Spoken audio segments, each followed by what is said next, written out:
some of you guys don't recognize this car, and that's okay. I was building a Dresden car, and everything was going great, but then I had to build a new Dresden car.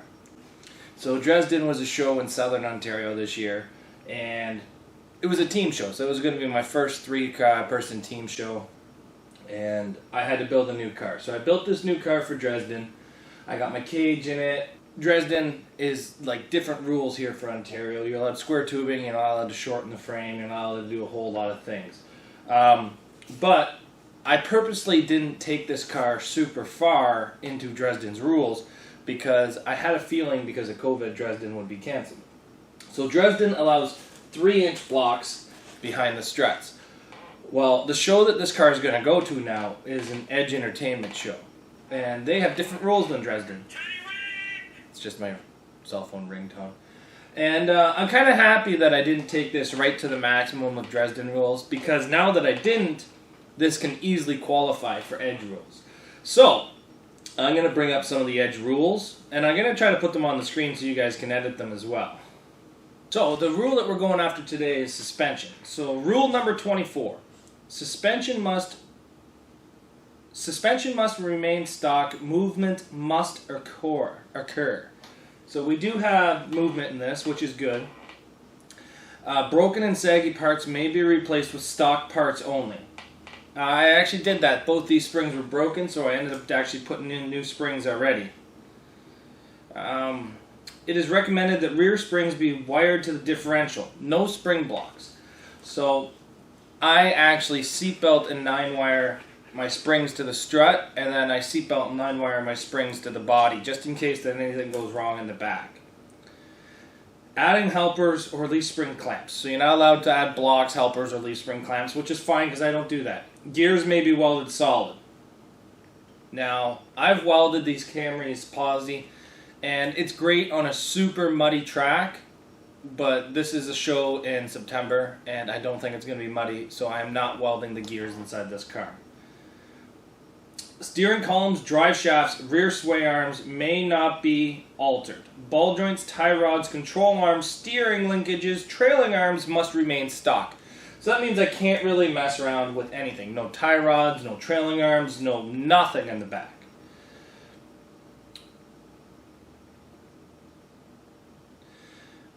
No reinforcement allowed, and that's all in caps, which is, let's get it. He doesn't want you to alter any suspension, which is fine. I'm fine with that. Strut blocks allowed. 2 inches by 2 inches by 6 on 1/4-inch tube. Now what a strut block is a block that goes behind the strut, and it stops the strut from being peeled over.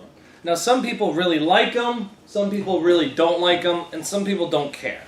So how I view it as is if you put a really, really hard block behind the strut and you get hit and it stops the strut from bending, all the force is going to be put onto your spindle. And the chances of it snapping your spindle is... it could happen. I've seen it happen. I've seen it happen on 4-cylinders. I've seen it happen on V6s. I've seen it happen quite a bit, actually. I get a lot of messages and questions about people breaking spindles. So what I like to do is I like to use a thinner metal, so that I'm not going to go 1/4-inch. I'm going to go 1/8, maybe 1/8 or even smaller. So that way it's still there to take a hit, but it will stop it from bending. And like the main reason, it's still there to take a hit, and it will stop the spindle from snapping because it will not be an abrupt stop and something hard, and the only spot that will give will be the spindle. It will actually bend into the strut block, allowing it to have some sort of give before the spindle snaps. And what you want is you want the strut not to kink all the way over the frame, because there is a fair chunk of space there. You want it to have some sort of stop before it goes that far. So, like I said, we're going to add some blocks to this. The other great thing about it is a 6-inch long piece of block behind the strut is basically a 6-inch long repair plate that I can put on the frame that is allowed inside the rules. So, what makes these cars tough is actually the repair plates. So what we're going to be doing is we're going to be cutting up some blocks and getting them all prepped. I already have it all ground down to go in. So what we're going to do is we're going to slide it under, center it, tack it, remove the strut, get some really nice welds all the way around it. So we have our 2x2 spacers cut, and they're 1/8. This is just some leftover material that I used to build the gate in front of my house. So the one thing that I did have to do was cut the brake line free and move it back. You can kind of see it probably flopping around there. We're going to move it back and weld it to the actual body, just away from this. 6 inches does interfere with where the brakes go. So I'm just going to get this a nice little tack weld. Just hold her up.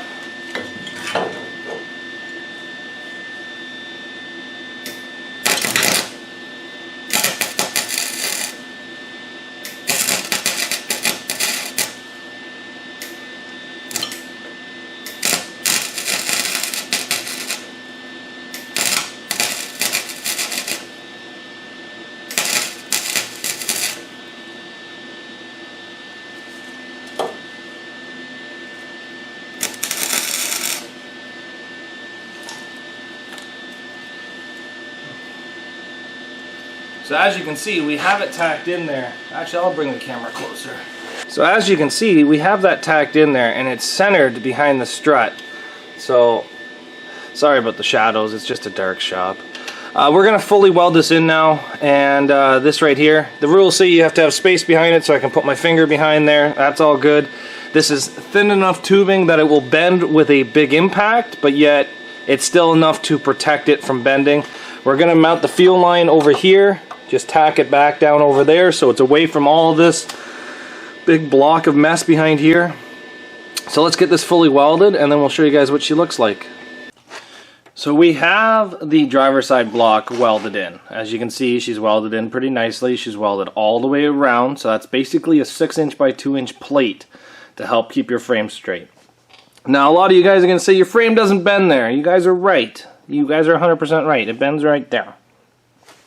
Right there. But you know what, any plate is better than no plate, and not only that, this actually helps your suspension a lot. With these rules, you guys can clearly see I'm not allowed to reinforce these struts, tie rods, spindles, control arms, nothing. So just a little bit of helper to try to keep these struts straight kind of does a lot in this game. So we do have to do the other side. As you guys can see, I did move the brake line back, so now the brake line is way away from everything. So like I said, some people really like these. Some people say that they help out quite a bit. Some people say they don't help out because they make the spindles break. But honestly, it will protect you from 1 or 2 really bad tire shots. And if you can just protect yourself against 1 extra tire shot, sometimes that makes the difference. So in the past, I've had people tell me that these are cheating. And my reply to that is, if the rules say I can do it, it's not cheating. Now, if I brought this to a show that did not allow it, I consider that maybe cheating. If it says right in the rules, no strut blocks allowed, that would blatantly be cheating. But these rules say I can have them. Oh, it's still warm. Woo. But they're away from the struts. They're within the size, which is 6" by 2". They're not over 1/4 inch wide, thick. So as far as I'm concerned, those meet every aspect of these rules. And I find they do help. So we will be doing the passenger side right after this, and then pretty much we're done, because we can't do anything else. We can't do anything to the struts. We can't do anything to the tie rods. We can't do anything to anywhere, pretty much. We will be putting a bolt into this brake line. I just have to find one. They've probably been off for 2 years. So we will be doing that, and then we'll be doing the other side. But unfortunately, that is about all the time I have out here in the shop today. I'm going to take my free sunglasses I got from a Budweiser box, and we are going to go to work. So I'll do that side tomorrow, and then I'll show you guys what she looks like when she's done. So the driver block is in, and then today I put the passenger block in. Can you guys see it? The light's kind of in a shitty spot. It's shining right into my eyes. But with the blocks done, we're going to turn our attention now to tires.